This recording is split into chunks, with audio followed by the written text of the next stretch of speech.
Are you a good person? This is a question that most people ask themselves at some time in their lives, often many times in their lives. When they can't get to sleep at 3 a.m, when they reach some kind of milestone in their lives. Am I a good person? Am I doing what I should be doing? Do I deserve what I have? Do I deserve more? Do I deserve less? These are extraordinarily difficult questions. They're difficult emotionally, existentially, because we have to face up to the possibility of the answer being no. That we ought to be doing more. We ought to be someone else. We are not living up to who we should be. And that's very, very difficult to face. But they're also intellectually difficult. Because to decide whether you are being a good person, you have to know what a good person is. And how do you figure that out? That is extraordinarily difficult. That is so difficult that, as Socrates found many, many centuries ago, most people never explicitly ask that. They never get beyond the first question, am I a good person? To the much harder question, what is a good person? Most people simply go on inertia. They do what their friends do. They do what is expected of them. They do what their society presents to them as what one does. But that's not good enough. Because we all know from history that societies have done some terrible things that they all thought was fine and normal and good. And once you realize that, you have to wonder, what are the things that we're doing that we take for granted as normal and good, that the next generation is to look back at us and be horrified at? We have an obligation to think through the question of what it is to be good, so that we might have a chance to be good. Aristotle said, you can't aim at being a good person unless you know where to aim. You have to know where the target is.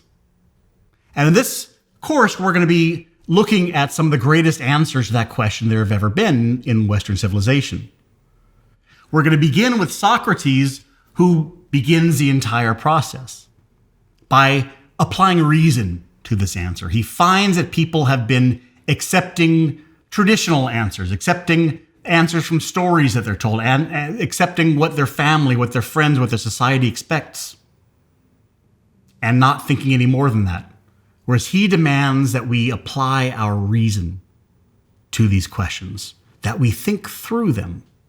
Only in that way do we have any hope of coming to a rational decision, a decision that's been examined, that has been considered.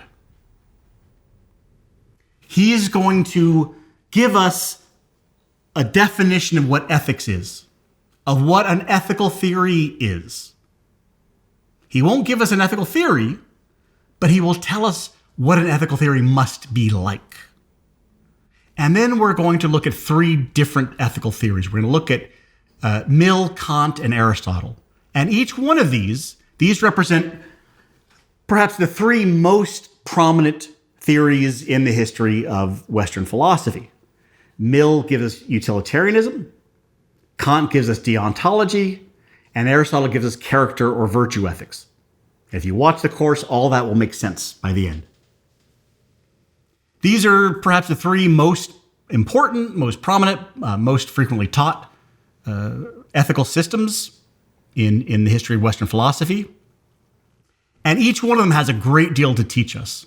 Each one of them has profound insights into what it is to be human, what it is to be alive, how to think about this life that we've been thrust into. Because we don't get instruction manuals to it. We don't get an owner's manual.